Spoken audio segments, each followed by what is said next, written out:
السلام علیکم ورحمۃ اللہ وبرکاتہ۔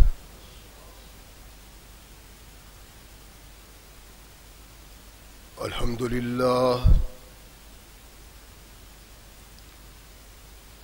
للہ نحمده ونستعینه ونستغفره ونؤمن به ونتوکل علیہ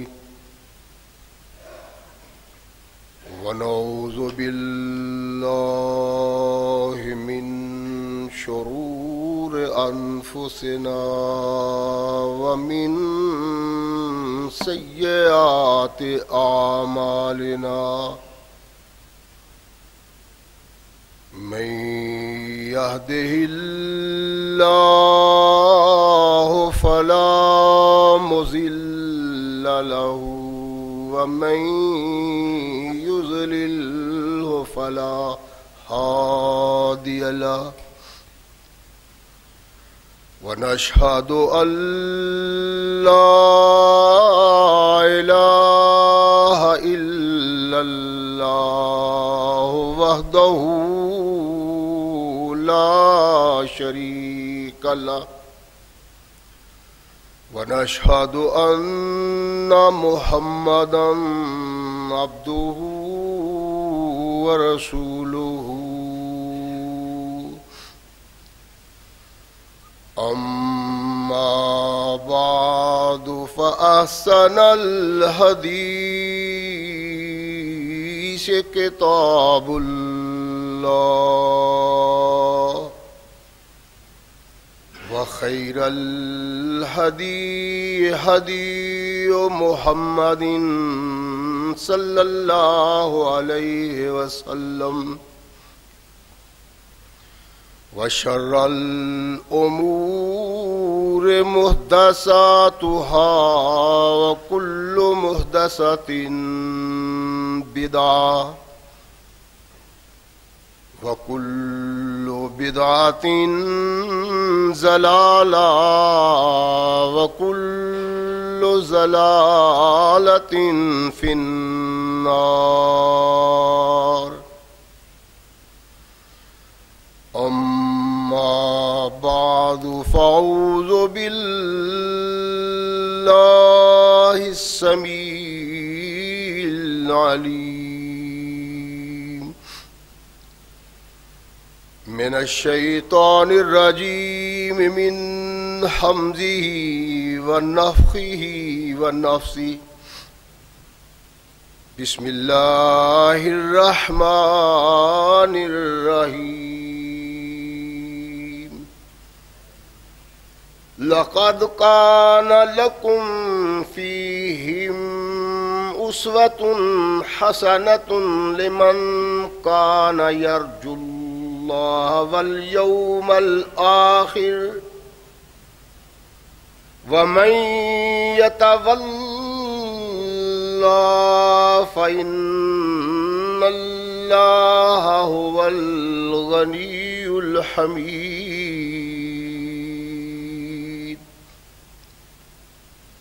صدق اللہ مولانا العظیم وصدق رسولہ النبی الکریم۔ ہر قسم کی حمد و ثنا، تعریفات و توصیفات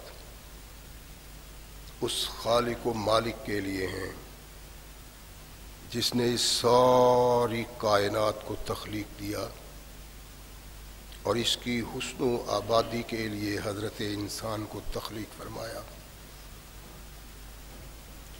کروڑوں درود و سلام اس ہستی اقدس و مقدس پہ کہ جس کا نام نامی اسم گرامی ہے محمد۔ لاکھوں رحمتیں ان نفوس قدسیہ پہ کہ جنہوں نے سرور کائنات علیہ الصلاۃ والسلام سے اس ضابطۂ حیات کو وصول کیا اور اس کو ہم تک پہنچانے کے لیے اپنا تن من دھن قربان کر دیا۔ اللہ کی یہ بہت بڑی کرم نوازی ہے کہ اس نے اس ضابطۂ حیات کو ہم تک پہنچانے کے لیے ایسے مضبوط ذرائع اور اسباب استعمال فرمائے کہ ان کی موجودگی میں ہم ببانگ دہل کہہ سکتے ہیں کہ یہ ضابطۂ حیات جو آج قرآن کی صورت میں ہمارے ہاتھوں میں موجود ہے، یہ وہی ضابطۂ حیات ہے جو آج سے کم و بیش 1450 سال پہلے نبی کائنات رسول ثقلین حضرت محمد رسول اللہ صلی اللہ علیہ وآلہ وسلم پہ انسانوں کی رشد و ہدایت کے لیے نازل ہوا۔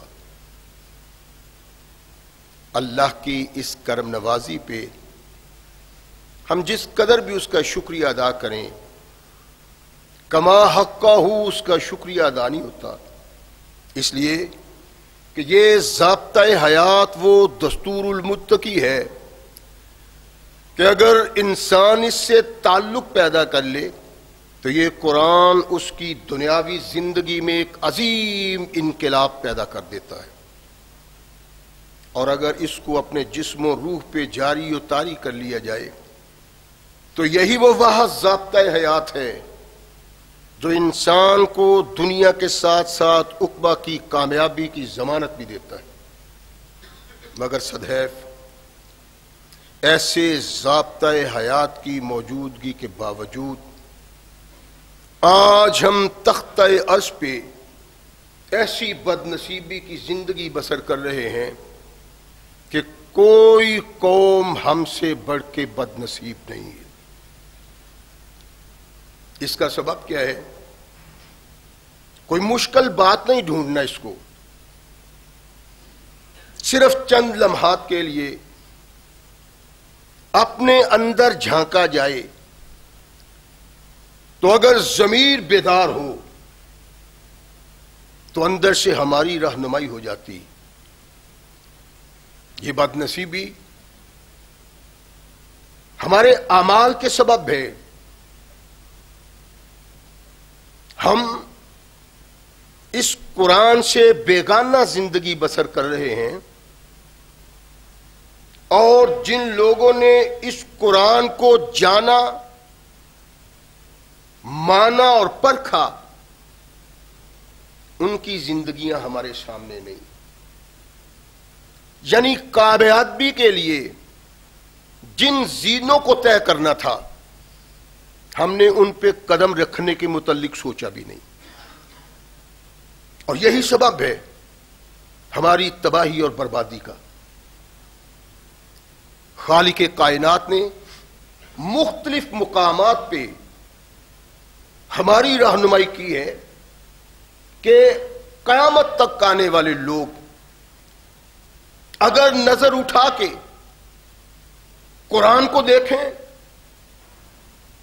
محمد رسول اللہ صلی اللہ علیہ وسلم کی سنت پہ نظر رکھیں، اور جو لوگ دامن مصطفیٰ سے متعلق ہوئے ان پہ نگاہ رکھیں، ان تینوں چیزوں کو اگر ہم اپنا لیں تو اللہ ہمیں گارنٹی دیتے ہیں کامیابی اور کامرانی کی۔ لیکن اگر بد نصیبی سے ہم پیچھے جھانکے نہ دیکھیں، اس پہ نظر نہ رکھیں، اللہ کے رسول محمد صلی اللہ علیہ وسلم جو کچھ کہہ گئے وہ کہہ گئے، بس ہم ان کو رسول مانتے ہیں، قائد مانتے ہیں، نبی مانتے ہیں، اس کے علاوہ کچھ نہیں۔ نہ ان کی سنتے ہیں، نہ ان کی مانتے ہیں، نہ اس کے متعلق سوچ و بچار کرتے ہیں، تو ظاہر ہے حالات تو ایسی بننے۔ اس دور میں جب دور جہالت کا تھا اور چاروں طرف کفر و شرک کے اندھیر چھائے ہوئے تھے، کوئی بھی دن، کوئی بھی رات ایسی نظر نہیں آتی تھی کہ انسان امید پائے کہ وہ کچھ کر سکتا ہے. قرآن آیا، اللہ نے کائنات میں ان لوگوں کو اس کے لیے منتخب کیا جن پہ جہالت کا ٹھپا لگا ہوا تھا. ان کو عرابی کہا جاتا تھا، بدو اور جہل کہا جاتا تھا. جب وہ لوگ اس قرآن سے متعلق ہوئے، انہوں نے دامن مصطفیٰ تھاما، تو پھر چشم فلک نے دیکھا جن سے لوگ نفرت کرتے تھے، ان کے اجٹ پن کے سبب ان کو اپنا قائد اور ان کو اپنا رہنما مانا. یہ انقلاب تھا قرآن کا اور رحمت کائنات محمد رسول اللہ صلی اللہ علیہ وسلم کا. اللہ ارشاد فرماتے ہیں لَقَدْ كَانَ لَكُمْ فِيهِ أُسْوَةٌ حَسَنَةٌ لِمَنْ كَانَ يَرْجُو اللَّهَ وَالْيَوْمَ الْآخِرَ، کہ ان لوگوں میں جو دامن مصطفیٰ سے متعلق ہوئے، ایسے لوگوں کے لیے رہنمائی ہے جو لوگ اللہ پہ ایمان رکھتے ہیں، آخرت پہ ایمان رکھتے ہیں، اور ان کے دل میں اللہ کا خوف ہے. وہ لوگ رہنما ہیں. ان کی زندگیاں، ان کے لیل و نہار، ان کا اٹھنا بیٹھنا، ان کی سوچ و بچار آنے والے لوگوں کے لیے سبب رہنمائی ہے، بہترین اسوہ ہے. اور جب جہاں جہاں قرآن سے تعلق رکھنے والوں نے قرآن کو ویسے مانا جیسے رب نے کہا، رسول کو ویسے مانا جیسے رسول لوگ کو ماننے کا حق تھا، اور آنکھیں کھول کے ان لوگوں کے کردار کو دیکھا جو محمد رسول اللہ سے وابستہ ہوئے، کائنات میں ان کی عزت کا پھریرا لہرایا. اور جب جوں مسلمان کہلانے والے لوگ ان تینوں چیزوں سے پیچھے ہوتے چلے گئے، ذلت و نکبت ان کے گلوں میں ہار کے طور پہ ڈال دیا گیا. رحمت کائنات محمد رسول اللہ صلی اللہ علیہ وسلم نے انقلاب پیدا کیا. جو آئے وہ لوگ کیسے تھے، ان کی سوچ کیسی تھی، ان کے لیل و نہار کیسے تھے، ان کی زندگی کو اگر نہ اپنایا گیا تو پھر قیامت تک وہ عزت بھی ہمارے نصیب میں نہیں ہوگی جو عزت محمد رسول اللہ صلی اللہ علیہ وسلم اور ان کے صحابہ کو ملی. غیرت مند زندگی بسر کرنے کے لیے، قابل فخر زندگی بسر کرنے کے لیے، محتشم زندگی بسر کرنے کے لیے ضرورت ہے کہ ہم کائنات کے آقا محمد رسول اللہ صلی اللہ علیہ وسلم کے صحابہ کے اسوہ حسنہ کو دیکھیں. میں عرض کرتا چلا رہا ہوں کہ یہ وہ لوگ ہیں جن کو خالق کائنات نے خود منتخب کیا اور محمد رسول اللہ کے دامن سے وابستہ کر دیا.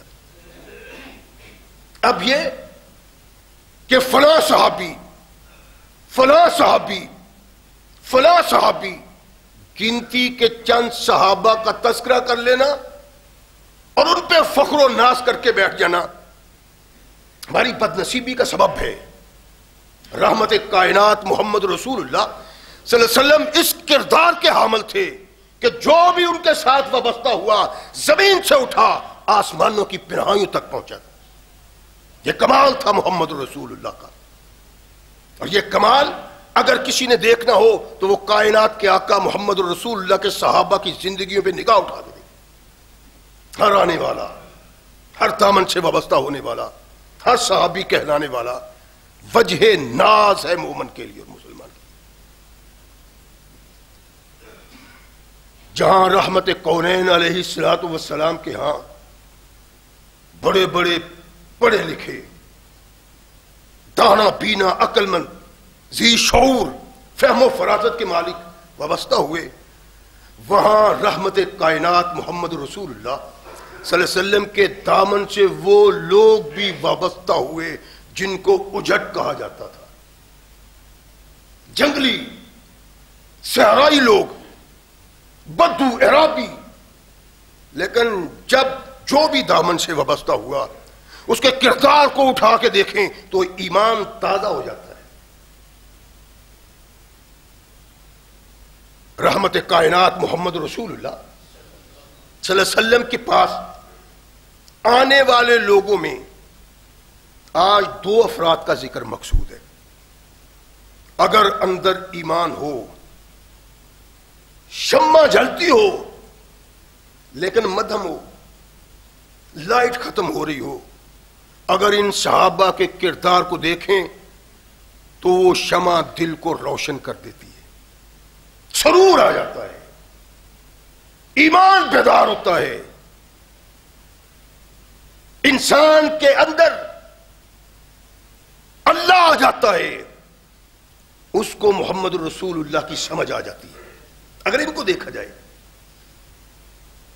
یہ محمد رسول اللہ صلی اللہ علیہ وسلم کے درخت کے پھل ہیں، ان کے پتے ہیں. جس کو بھی دیکھا جائے، جیسے بھی دیکھا جائے، ایمان تازہ ہو جاتا ہے. انس کہتے ہیں رضی اللہ تعالیٰ عنہ، رحمت کائنات محمد رسول اللہ اپنے صحابہ کے جھرمٹ میں بیٹھے ہوئے اللہ کے نبی علیہ الصلوۃ والسلام کی باتیں سن رہے ہیں، نگاہیں چہرہ اقدس پہ جمی ہوئی ہیں. اچانک کیا دیکھتے ہیں کہ مسجد میں ایک اعرابی آتا ہے، بدو، مسجد کے دروازے کے ساتھ وہ اپنے اونٹ کو باندھتا ہے. صحابہ کی نگاہ اٹھی، سفید سرخ لمبی زلفیں، سیاہ چمکتا دمکتا چہرہ، اور اس کی چال ڈھال سے پتا چلتا ہے کہ یہ کوئی متکبر اعرابی ہے، اپنے آپ کو بڑا سمجھنے والا. عرب کا ہر فرد خود کو بڑا ہی سمجھتا تھا، اس کو بھی ناز تھا، مان تھا، اور اس کے ناز اور مان کا احساس اس کے چلنے سے ہو رہا تھا. کہتے ہیں وہ آ رہا تھا ورسول اللہ صلی اللہ علیہ وسلم جالس فی المسجد فی اصحابہ. انس کہتے ہیں کہ رسول اللہ صلی اللہ علیہ وسلم اپنے پروانوں، دیوانوں، فداکاروں میں موجود تھے. نگاہیں سب کی اس کی طرف اٹھ رہی، وہی اکھڑ پن ہے اس کے آنے میں، بے پرواہی. آ کے نبی یہ کائنات محمد رسول اللہ صلی اللہ علیہ وسلم کی مجلس کے پاس کھڑا ہو جاتا ہے اور سلام نہیں کرتا، بڑے متکبرانہ انداز سے کہتے ہیں ایوکم ابن عبد المطلب، اور ساتھیوں جو بیٹھے ہوئے تم میں عبد المطلب کا بیٹا کون ہے؟ رحمت کائنات محمد رسول اللہ صلی اللہ علیہ وسلم نے چہرہ اقدس و مقدس اٹھایا، اس کی نگاہوں میں نگاہ ڈالی. انا ابن عبد المطلب، میں ہوں عبد المطلب کا بیٹا. کہتا ہے محمد صلی اللہ علیہ وسلم، ارشاد فرمایا نام. کہنے لگا دیکھیں، انی سائلک ومغلظ علیک فی المسئلہ، میں کسی کا پیغامبر آیا ہوں، نمائندہ اپنی قوم کا، آپ سے سوال کرنے. محمد صلی اللہ علیہ وسلم، میں چونکہ اعرابی ہوں، اکھڑ آدمی ہوں، مجھے تمیز نہیں، کسی کا احساس نہیں، عزت و شرف کو میں نہیں مانتا.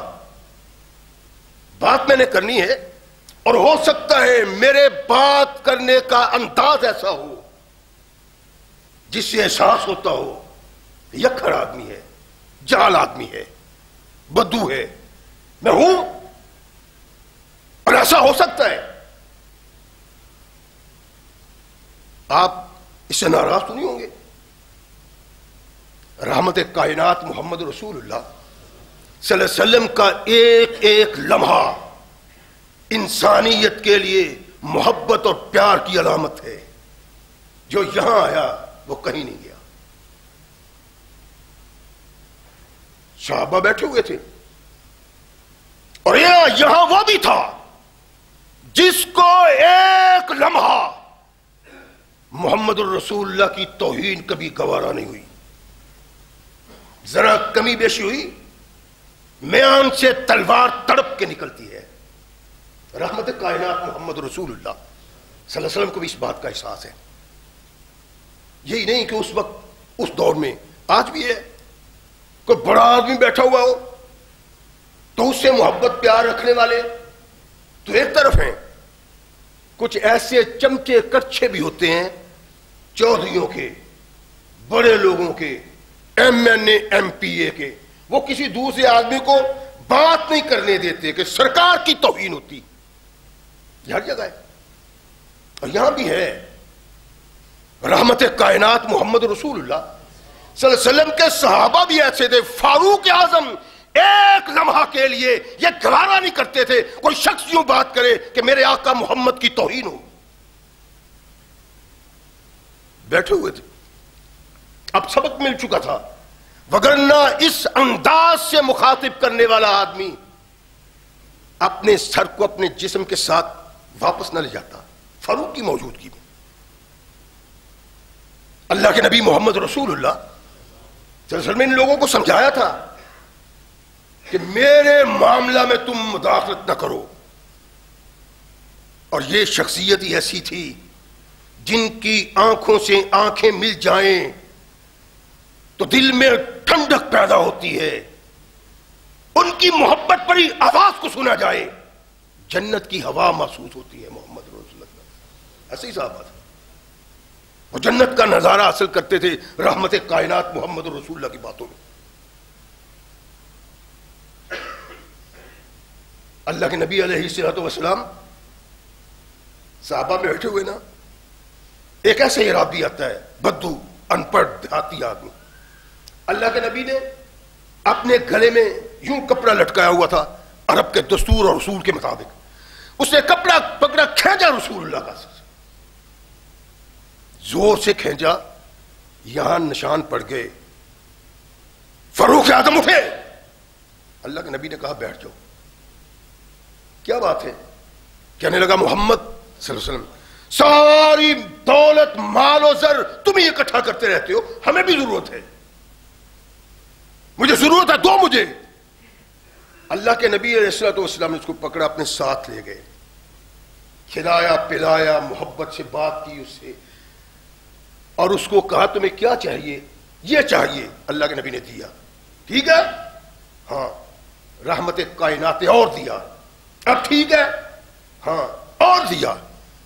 کہنے لگا محمد صلی اللہ علیہ وسلم میں نے سنا تھا کہ تو بہت عظیم انسان ہے، تو اس سے بھی بڑھ کے عظیم ہے.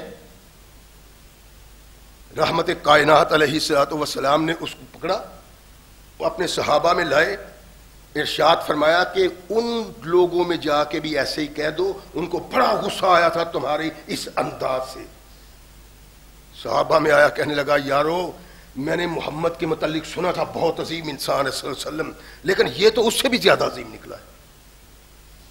مقصد بتلانا یہ ہے کہ کائنات کے آقا محمد رسول اللہ کتنے نرم تھے اور وہ کس طرح تڑپتے تھے، ہر آنے والے کی بے ادبی گستاخی کو قبول کرتے تھے، اس کو اپنے سینے سے لگاتے تھے. مقصد کیا تھا؟ کہ لوگ اپنے آپ کو جہنم کی آگ سے بچا کے جنت کا وارث بن جائیں. ایسی سوچ رکھنے والا انسان ایسا ہی ہو سکتا ہے جیسے محمد رسول اللہ. وَمُغْلِظٌ عَلَيْكَ فِي الْمَسْأَلَةِ، میں پوچھوں گا، میرا انداز گفتگو، میرا انداز سوال ایسا ہوگا کہ جس میں تو توہین محسوس کرے گا. محمد صلی اللہ علیہ وسلم اپنے دل میں ملال تو نہیں لائے گا.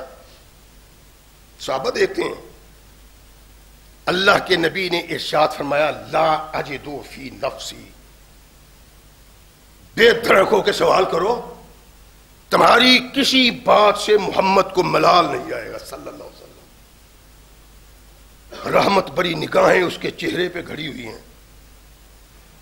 کہنے لگا کہ ہمارے قبیلے میں آپ کا ایک پیغام پر گیا ہے مرسل آپ کا, اور وہ کہتا ہے کہ تمہارے خیال میں تم سمجھتے ہو کہ تم اللہ کے رسول ہو.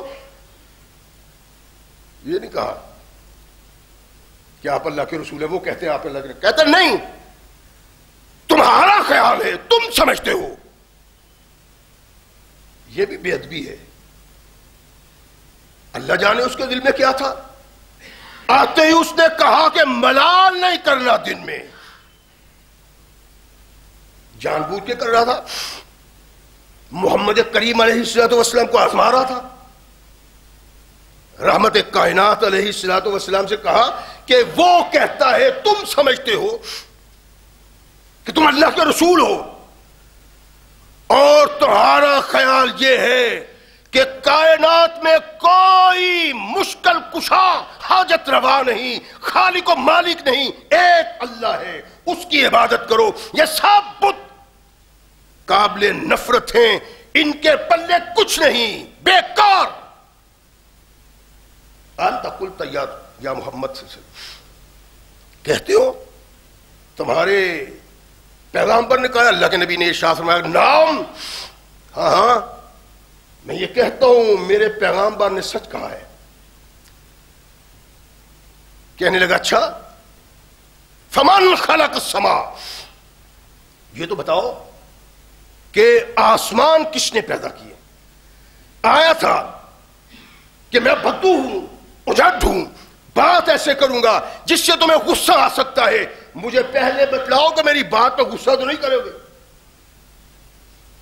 اللہ کے نبی نے ارشاد فرمایا کہ نہیں نہیں بات کرو تم.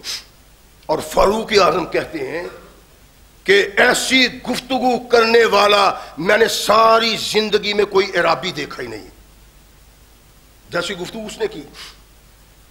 کہا کچھ اور, پوچھا کچھ اور نکل کچھ اور رہا تھا.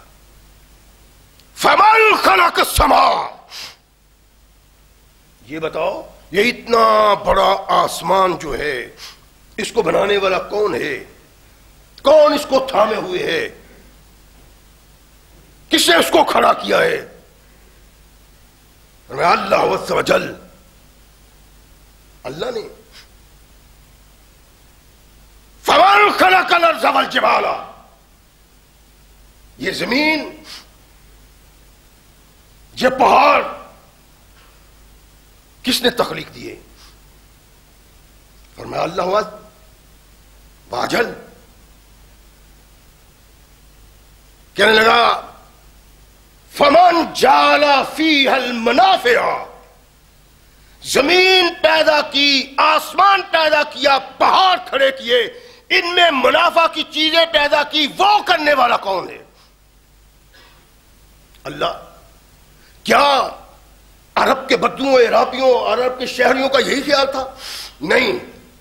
وہ کہتے تھے بارش برسانے والا کوئی اور ہے, دھوپ لگانے والا کوئی اور ہے, لینے والا کوئی اور ہے, چھیننے والا کوئی اور ہے. ان کے علیحدہ علیحدہ معبود تھے. وہ پوچھتا ہے کہ یہ بتلاؤ یہ بنانے والا کون ہے, یہ بچھانے والا کون ہے, پہاڑ رکھنے والا کون ہے, اس میں مختلف چیزیں پیدا کرنے والے, انسان کی نفع کی چیزیں پیدا کرنے والا کون ہے؟ اور اللہ عز و جل.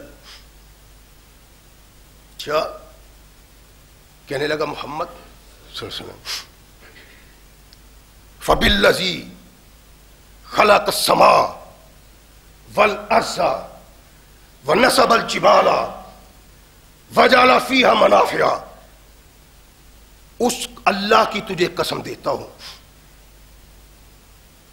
جس نے آسمان کو پیدا کیا, زمین اور پہاڑ پیدا کیے, اور اس میں منافع بخش چیزیں رکھی.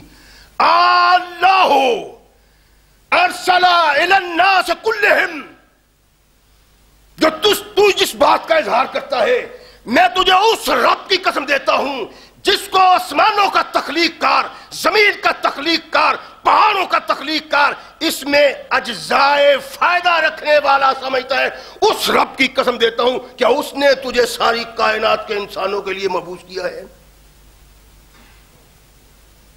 تمام انسانوں کے لیے۔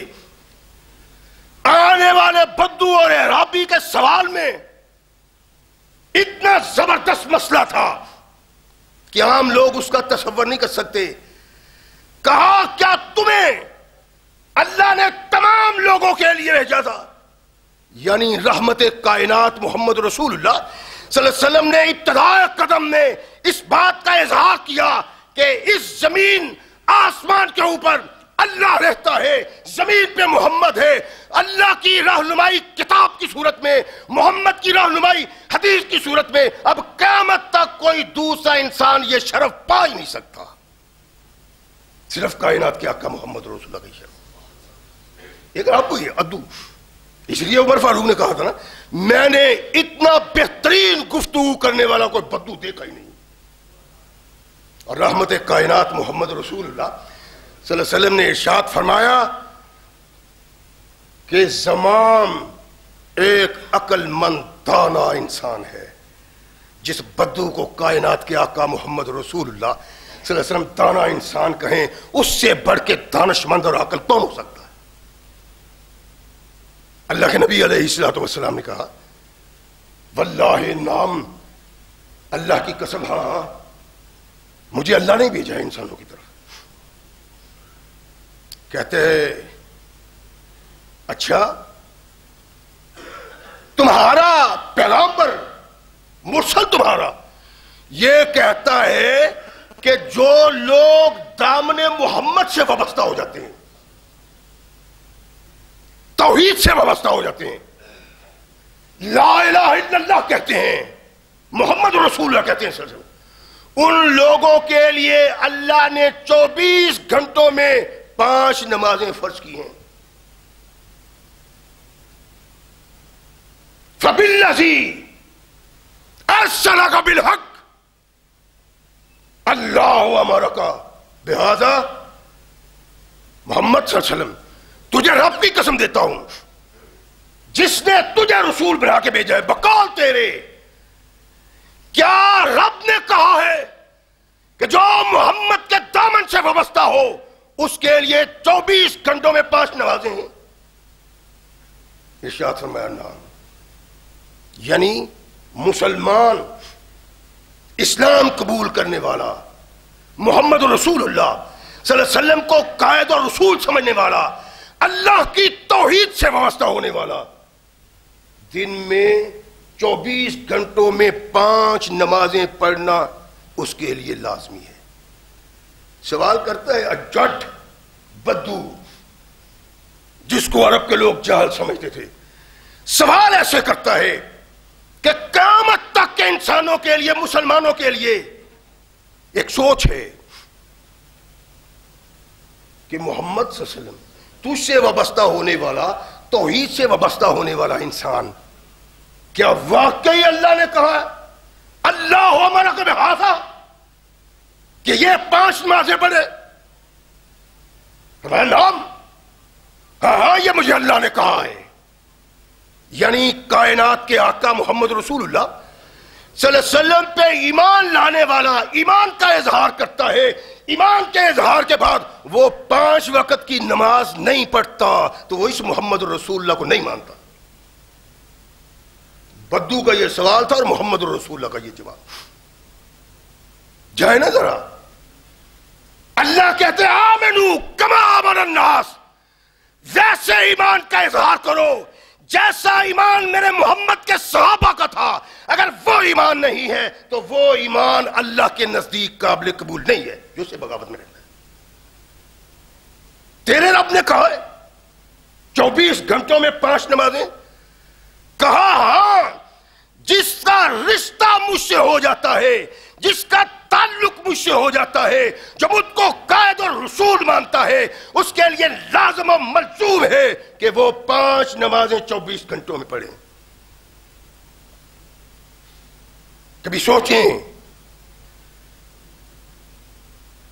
ایک اللہ کا بندہ مجھے کہتا تھا کہ جناب آپ دکھا سکتے ہیں کہ رسول اللہ صلی اللہ علیہ وسلم نے بے نمازی کا جنازہ نہ پڑھا ہو؟ میں نے مسکرا کے کہا چل ایسے کر تم مجھے ایک بے نمازی دکھا مرتا ہوا، اگر تو دکھائے اور رسول اللہ نماز بھی پڑھیں تو تیری بات مان جاؤں گا. نہیں اس وقت تو بے نمازی کو ہوتا ہی نہیں تھا. تو میں نے کہا میں بھی یہی کہتا ہوں کہ بے نمازی مسلمان نہیں ہوتا، جو مسلمان ہوتا ہے وہ نمازی ہوتا ہے. اے محمد صلی اللہ علیہ وسلم، تیرے رب نے کہا ہے کہ 24 گھنٹوں میں 5 نمازیں جو تجھ سے تعلق رکھتا ہے، رب سے تعلق رکھتا ہے، اس کے لیے فرض ہیں. اللہ کے نبی نے ارشاد فرمایا کہ ہاں یہی بات ہے. تیرے پیغمبر نے کہا تھا میرے محبوب کہ 1 سال گزر جانے کے بعد جو مال و زر انسان کے پاس ہے اس پہ زکوٰۃ فرض ہے. اللہ امرک بہذا فبالذی بعثک بالحق، اور رب کی قسم تمہیں دیتا ہوں جس نے تجھے بھیجا ہے. یہ اللہ نے کہا تجھے. ارشاد فرمایا نام مجھے اللہ نے کہا ہے اور مومن کے لیے فرض ہے اپنے مال سے زکوٰۃ نکالے. جو زکوٰۃ نہیں نکالتا اس کے ایمان کا کچھ نہیں رہتا. اور یہ تو بخاری مسلم کی روایت ہے. الاستیاب میں علامہ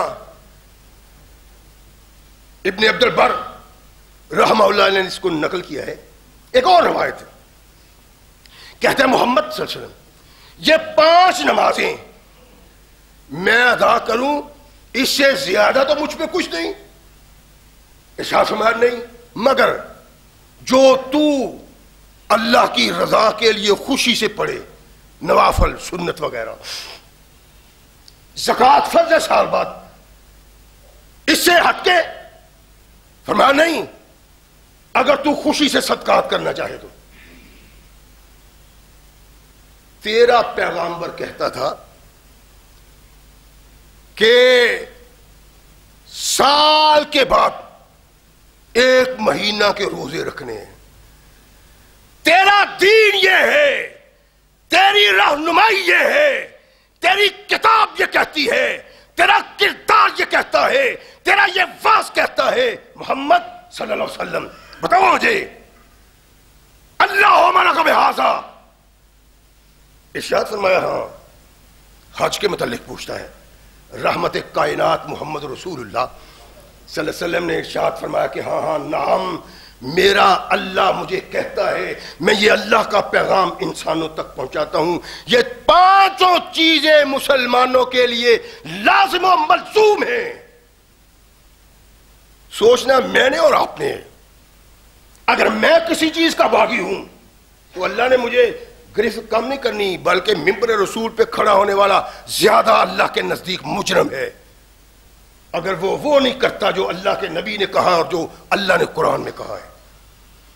وہ باغی جو ممبر رسول پہ کھڑا ہوتا ہے اور زندگی ایسی لا یعنی بے معنی بسر کرتا ہے، بغاوت دین سے، بغاوت محمد رسول اللہ سے، وہ مولوی تو کبھی بخشا جا ہی نہیں سکتا اللہ کہ اللہ کی رحمت کے دریا میں ٹھاٹھیں مارتا ہوا طوفان برپا ہوا ہو. مولوی نہیں جا سکتا جس کے پلے کچھ نہیں ہے، صرف واز، منہ سے بات، حدیث سنا دی، قرآن سنا دیا، بس معاملہ. اللہ کی رحمت کی بات نہیں ہے. اللہ اگر رحمت کرے تو وہ ابھی جان کو بھی بخش سکتا ہے. میں آپ کون ہیں ان سے پوچھنے والے؟ کوئی نہیں پوچھ سکتا.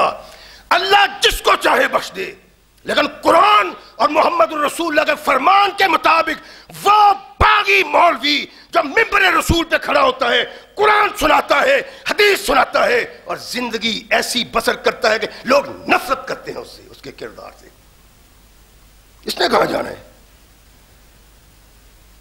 رحمت کائنات محمد رسول اللہ صلی اللہ علیہ وسلم کو کہتا ہے کہ محمد صلی اللہ علیہ وسلم یہی سب کچھ ہے. ارشاد فرمایا کہتا اشہد ان لا الہ الا اللہ وانک رسول اللہ. میں اللہ کی وحدانیت توحید پہ ایمان لایا اور محمد کی رسالت پہ ایمان لایا. تم اللہ کے رسول. والذی ارسلک بالحق لا ازید ولا انقص. جو آپ نے کہا ہے نہ اس میں کمی کروں گا نہ اس میں بیشی کروں گا. جو آپ نے کہا ہے حرز جاں بنا لیا، جب تک زندہ ہوں یہ سارے کام کرتا رہوں گا.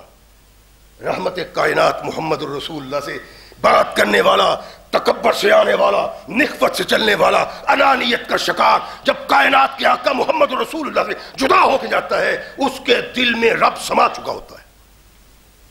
نہ چال ویسی، نہ ڈھال ویسی، نہ چلنا ویسا، نہ تکبر ویسا. آج جانا طور پہ رحمت کائنات محمد رسول اللہ صلی اللہ علیہ وسلم سے جدا ہوتا ہے. اونٹ پہ سوار ہوا، صحابہ دیکھ رہے ہیں، اللہ کے نبی بھی دیکھ رہے ہیں. ارشاد فرمایا اگر اس زلفوں والے نے سچ کہا لَيَدْخُلُنَّ الْجَنَّةَ. میرے صحابہ گواہ رہو کہ یہ جنت کا وارث بن گیا ہے.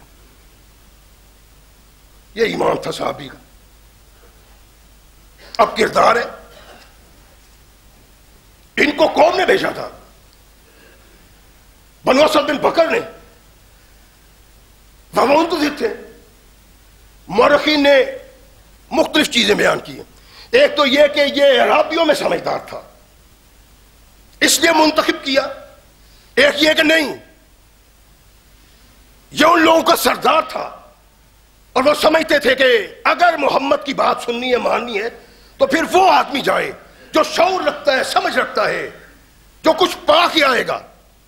اس لیے زمام بن ثعلبہ رضی اللہ تعالیٰ عنہ کو انہوں نے منتخب کر کے بھیجا. یہ آئے، اللہ کے نبی علیہ الصلوۃ والسلام سے باتیں، واپس جا رہے ہیں. قوم منتظر ہے. ساری قوم کو اکٹھا کیا. سبق دیکھیں اس میں کیا ہے. صحابہ کے کردار میں آنے والا ایمان لاتا ہے، لیکن وہ کائنات کے آقا کو کہہ دیتا ہے میں نے سوال بڑے ترش کرنے ہیں، بڑے سخت کرنے ہیں، میرا انداز بڑا سخت ہوگا، ملال تو نہیں کریں گے. یہ کردار ہے جس کردار پہ ہمیں نگاہ ڈالنی چاہیے کہ حالت سے بات کرتے ہوئے عدل، انصاف اور پرمانی پرمغز بات ہونی چاہیے جس سے طبیعتیں صاف ہو جائیں. لوگ منتظر ہیں. دوپہر کا سورج ڈھل رہا ہے. زمام بن ثعلبہ رضی اللہ تعالیٰ اپنی قوم کے پاس پہنچتے ہیں. وہ لوگ منتظر ہیں. اکٹھا کر لیا، بیٹھ گئے. کہنے لگے بیست اللات والعزیٰ، اس لات و عزیٰ کا بیڑا غرق ہو. قوم پھٹ گئی. ماں یا زمام ہو، خاموش ہو جا، تجھے جزام ہو جائے گا، بش ہو جائے گا، دیوانہ ہو جائے گا. فوراً اپنے معبودوں کے سامنے توبہ کا اظہار کرو، وگرنہ تم تو ڈوبے ہو، ہمیں بھی لے ڈوبو گے. اتنی گستاخی معبودوں کے ساتھ. اس کے دل میں تو اللہ بیٹھ گیا تھا، یہ محمد رسول اللہ کو اپنا قائد بیٹھنے. کہتے ہیں ویلکم، بہت افسوس ہے، بربادی ہے اس عقیدہ اور نظریہ میں جس عقیدہ اور نظریہ کو تم اپنے دلوں میں سجائے بیٹھے ہوئے ہو. اور کائنات کا تخلیق کا رب ہے، اس کے علاوہ کوئی نہیں. طاقت اس کی، اس کے علاوہ کوئی طاقتور نہیں. وہ خالق و مالک ہے، وہ حاجت روا ہے، وہ مشکل کشا ہے. یہ تو پتھر کے بنے ہوئے بیکار بت ہیں. ویلکم انہما واللہ ما تضران ولا تنفعان. یہ تو کسی کو نہ نقصان دے سکتے ہیں نہ نفع دے سکتے ہیں. کن سے توبہ کی بات کرتے ہو؟ پتھر کے ناکارہ جن کو تم معبود بنتے ہو. معبود وہ ہے جو خالق کائنات کا خالق ہے. میں تمہیں دعوت دیتا ہوں، انی اشہد ان لا الہ الا اللہ وحدہ لا شریک لہ وَأَنَّ مُحَمَّدًا عَبْدُهُ وَرَسُولُهُ. میں تمہارے سامنے اس بات کا اظہار کرتا ہوں کہ اللہ کی توحید پہ ایمان لے آیا ہوں، محمد کو اللہ کا رسول مانتا ہوں. وَقَدْ جِئْتُكُم مِّنْ میں تمہارے پاس اس کے پاس سے پیغام لایا ہوں جو تم نے کرنا ہے اور جس سے راز کی زندگی بسر کرنی ہے. اللہ نے منع کیا کچھ کاموں سے، رسول نے منع کیا کچھ کاموں سے. اللہ نے کچھ کاموں کے کرنے کا حکم دیا، رسول نے کچھ کاموں کا حکم دیا. کہا اگر تم اس بات پہ ایمان لے آؤ، یہ بت جن کے متعلق تم کرتے ہو جیسے کہو میں ان کا حشر کرتا ہوں، اور جو معبود اپنے آپ کو میری ٹھوکروں سے نہیں بچا سکتا، میرے تھپڑوں سے نہیں بچا سکتا، میرے پتھروں سے نہیں بچا سکتا، وہ میری کیا حفاظت کرے گا، تمہاری کیا حفاظت کرے گا. جو محمد نے کہا ہے وہ سچ ہے، میں اس پہ ایمان لے آیا ہوں اور تمہیں بھی ایمان کی دعوت دیتا ہوں. اگر تم محمد کو مان لو گے، یہ زندگی جس کا علم ہی نہیں ہے، 10 سال کی ہے، 20 سال کی ہے، 100 سال کی ہے، اس زندگی میں بغاوت کرو گے تو ہمیشہ کے لیے آگے جہنم کا شکار بن جاؤ گے. اور اگر اللہ اور رسول کی بات مانو گے، جنت کے دروازے تمہارے لیے کھول دیا ہے. مورخ کہتا ہے کہ سورج ڈھلنے کے قریب زمام اپنے گاؤں میں پہنچتے ہیں، اپنے خاندان میں، اپنے قبیلہ میں پہنچتے ہیں، اور سورج غروب ہونے سے پہلے پہلے سارا قبیلہ مسلمان بن جاتا ہے. کائنات کے آقا محمد رسول اللہ صلی اللہ علیہ وسلم کا یہ صحابی ہے، اور ایک یہ بھی ہے. اس کا انداز کیا تھا، اس کا انداز کیا، میں نے عرض کیا تھا کہ آج 2 صحابہ کا ذکر کرنا ہے، ان کے آنے کا انداز اور ان کی زندگی. ایمان اگر اندر ہو، بجھتی ہوئی چنگاری شعلہ بن جاتی ہے. اگر کائنات کے آقا محمد رسول اللہ صلی اللہ علیہ وسلم کے صحابہ کو دیکھا جائے، ان کا کردار، ان کا ایمان، ان کے لیل و نہار، ان کے افعال، اگر ایک لمحہ کے لیے انسان ان کو جانتا ہے تو وہ مسلمان بن جاتا ہے، مومن بن جاتا ہے. یہ بڑی تمکن سے آیا تھا، بڑے غرور اور تکبر سے، سرخ و سفید تھا، جوان تھا، زلفیں لمبی، چہرہ مسکراتا ہوا، آنکھیں بدو تھا، عرابی تھا. ایک یہ بھی ہے، یا محمد صلی اللہ علیہ وسلم، میرے جیسا کالا کلک کا آدمی جو بد صورت ہے. اس کے الفاظ دیکھیں، اللہ کے نبی نے محمد رسول اللہ صلی اللہ علیہ وسلم جو ارشاد فرمایا نا کہ یہ اللہ نے منتخب کی ہے میرے لیے، اللہ کی قسم نبی کائنات کا ہر صحابی اس کا کردار بناتا ہے کہ یہ اللہ کے منتخب کیے ہوئے لوگ ہیں. ان کے متعلق بات کرنا تو اپنے ایمان کو تباہ کرنے کے مترادف ہے. اصلی ابدی جہنمی جو محمد رسول اللہ صلی اللہ علیہ وسلم میں کسی صحابی پہ تان کرتا ہے، اعتراض کی انگلی اٹھاتا ہے. اللہ کے نبی نے کہا ہے، اور سچ کہا ہے. کیوں کہا اللہ کے نبی نے؟ من سب اصحابی فعلیہ لعنت اللہ والملائکۃ والناس اجمعین.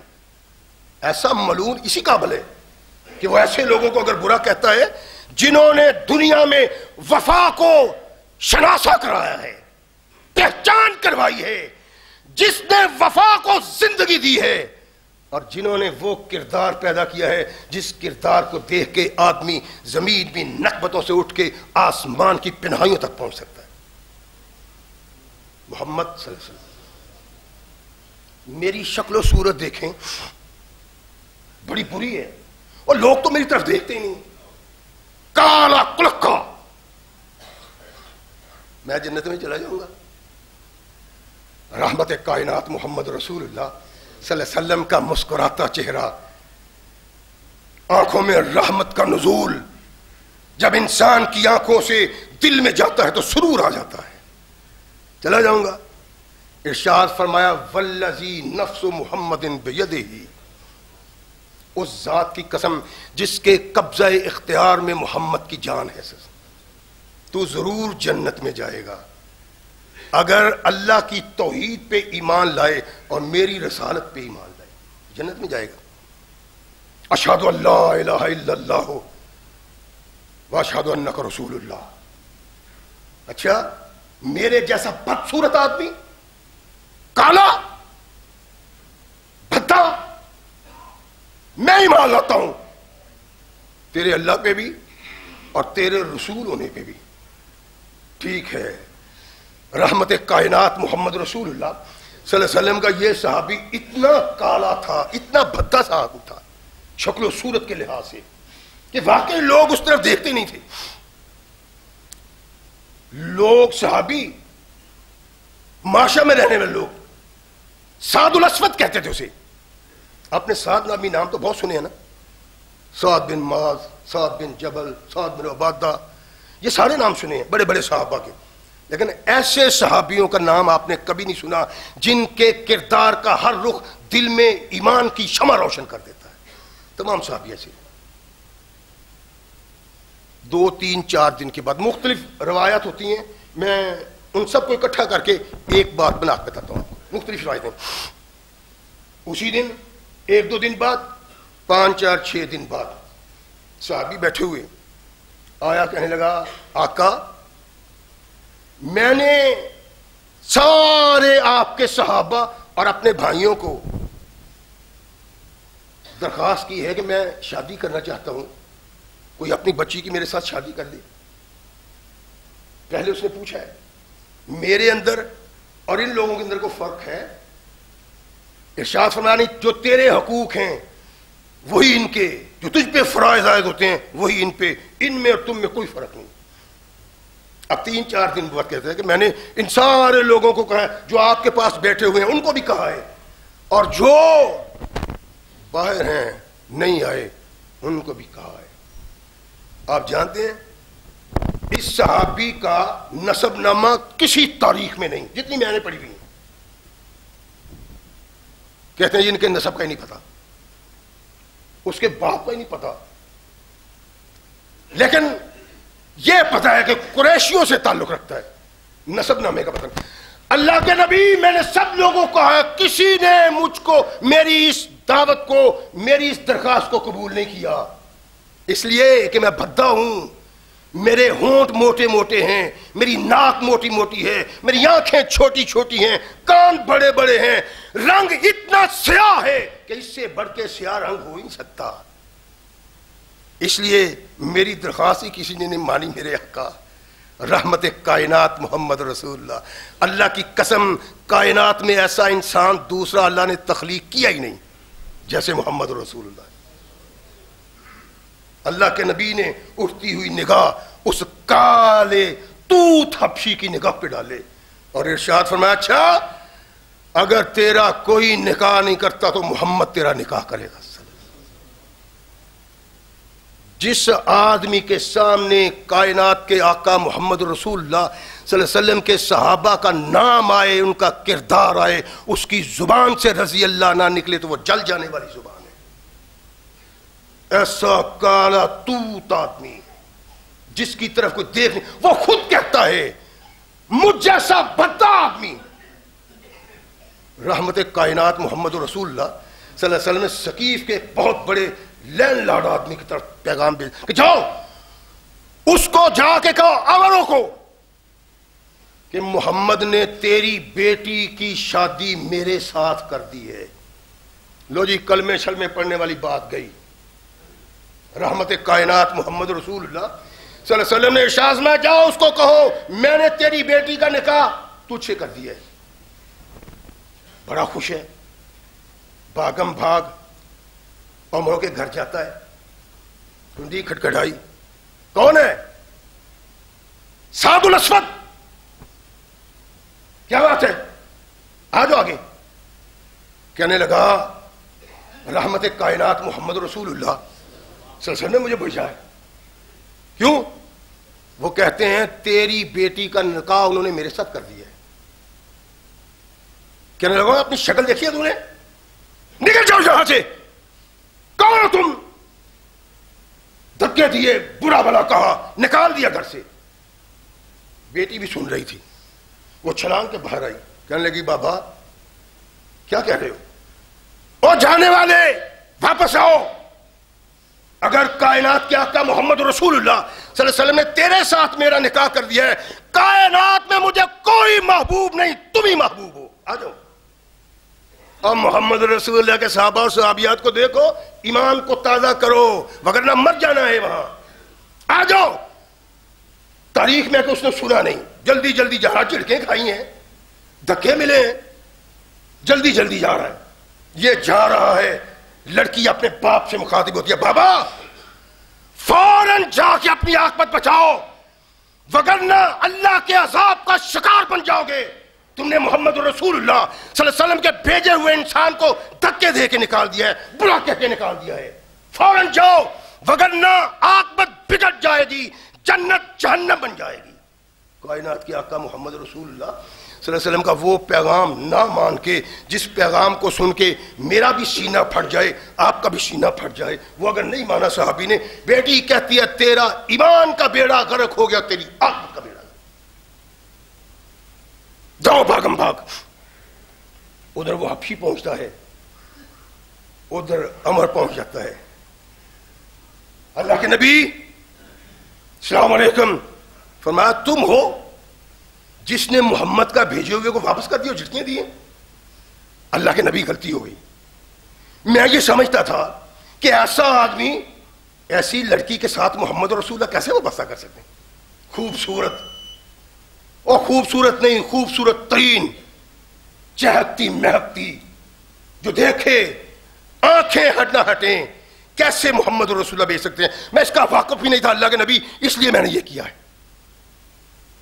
رحمت کائنات محمد رسول اللہ صلی اللہ علیہ وسلم نے معاف کر دیا. ٹھیک ہے. ساتھ کو کہا جاؤ، اس کی بیٹی کا میں نے تیرے ساتھ نکاح کر لیا، اپنی بیوی سے جا کے ملاقات کرو. ساتھ بھاگم بھاگ بازار جاتے ہیں کہ میں کوئی تحفے وغیرہ خریدوں، آخر بیوی ہے تو پھر ہے کس کی؟ ایک جاگیردار سرمایہ دار دولت مند کی، اور ہے کیسی؟ انتہا کی خوبصورت. خامد کا ہونا بھدا انسان جس کی طرف دیکھتا بھی کوئی نہیں. سامان خریدتا ہے تو آواز آتی ہے ایھا المسلمون ایھا الناس، اور لوگوں سوار ہو جاؤ اللہ کی توحید کے لیے جہاد کرنے کو، اللہ اور رسول تمہیں بلا رہے ہیں. اس نے کچھ نہیں خریدا، نہ کوئی جوڑا، نہ کوئی زیور، نہ کوئی سرخی، نہ کوئی پاؤڈر. گھوڑا خریدا، تلوار خریدی، ڈھال خریدی، اور ادھر جانے کی بجائے ادھر چلتا ہے. رحمت کائنات محمد رسول اللہ صلی اللہ علیہ وسلم کے ساتھ میدان کارزار میں گیا، اور جب وہ تلوار چلاتا ہے صحابہ اس شخص کی طرف دیکھ رہے ہیں، یہ کون ہے تلوار چلانے والا؟ پہچان تو نہیں ہے صحابہ. اس نے منہ ڈھانپا ہوا ہے، زرہ پہنی ہوئی ہے، تلوار ہاتھ میں ہے، گھوڑے پہ سوار ہے، اور ٹھاٹھا بندھا ہوا ہے، پگڑی. آج تک کسی نے دیکھا نہیں اس کو اس طرح. وہ لڑتا ہے، صحابہ دیکھتے ہیں، اور تمام لوگوں کی نظر اس طرف اٹھی ہوئی ہے. ثقلین کے تاجدار محمد رسول اللہ صلی اللہ علیہ وسلم نے یوں اٹھے ہوئے کپڑے سے اس کا ہاتھ دیکھا تو پہچانا کہ یہ سعد ہے. ارشاد فرمایا سعد. اس طرح وہ اللہ کے لیے تلوار چلا رہا تھا، اس طرح وہ ڈوبا ہوا تھا جہاد میں، اس طرح اللہ رسول کے باغیوں کا قتال کر رہا تھا کہ محمد رسول کی آواز ہی نہیں سنی آواز رحمت کائنات کی. لڑ رہا ہے، جہاد کر رہا ہے، گھوڑا اٹ جاتا ہے، اترتا ہے، پیدل ہی تلوار چلاتا ہے. جنگ ختم ہوئی، رحمت کائنات محمد رسول اللہ صلی اللہ علیہ وسلم کو بتایا گیا کہ اللہ کے نبی سعد الاسود شہید ہو گئے. رحمت کائنات محمد رسول اللہ صلی اللہ علیہ وسلم نے شاہ فرمایا مجھے لے جاؤ سعد کے پاس. سعد کے پاس آئے، اس کا سر زمین سے اٹھایا، مقدس ران پہ رکھا، جس مقدس ران پہ کائنات کے تمام لوگوں کی رانوں کو قربان کیا جا سکتا ہے. رحمت کائنات کی نگاہیں اس کے چہرے پہ گھڑی ہوئی ہیں. صحابہ کو کہا میرے صحابہ اس کا گھوڑا، تلوار، ڈھال، سب کچھ عمر کی بیٹی کو دے دو. میں نے اس کے ساتھ اس کا نکاح کر دیا تھا، اور کہا عمر تمہاری بیٹی کا نکاح میں نے کیا تھا، اللہ نے اس کا نکاح جنت میں حور سے کر دیا ہے. رحمت کائنات محمد رسول اللہ صلی اللہ علیہ وسلم کے یہ صحابہ کسی کردار کے بنا پہ یہاں پہنچے ہیں. اس نے سب کچھ قربان کیا، دلہن تلاش کرتا تھا، کوئی مانتا نہ تھا، خوبصورت خوب روح سرمایہ دار کی بیٹی، اور موقع تھا کہ اپنی بیوی سے ملاقات کرتا، اس نے سب خواہشیں پس پش ڈال کے اللہ کی توحید کے لیے قربان ہونے کو ترجیح دی، میدان کارزار میں گیا، شہادت کا جام نوش کیا، ادھر جام نوش کر کے ادھر چلتا ہے، اللہ نے جنت میں جا کے اس کا نکاح کر دیا۔ یہی نتیجہ ہے ان لوگوں کا جو اللہ اور رسول کے لیے یوں زندگی بسر کرتے ہیں۔ اللہ کہتے ہیں آمنو کما آمن الناس، ایمان ویسے لاؤ جیسے محمد کے صحابہ ایمان لائے۔ یہی ایمان ترجیح رکھتا ہے، یہی ایمان قابل قبول ہے، اور اسی ایمان کی قیمت اللہ کے ہاں پڑتی ہے۔ تب اللہ نے کہا آمنو کما آمن الناس، اور اللہ نے کہا لقد کان لکم فیہم اسوۃ حسنہ، او آنے والے قرآن سننے والے لوگوں، محمد کے ان صحابہ میں تمہارے لیے اسوہ حسنہ ہے۔ اپنانا پڑے گا تو پھر ایمان بنتا ہے، وگرنہ ایمان والی بات کوئی نہیں۔ اللہ ہمیں صحیح مومن بننے کی توفیق عطا فرمائے۔ وآخر دعوانا الحمدللہ رب العالمین۔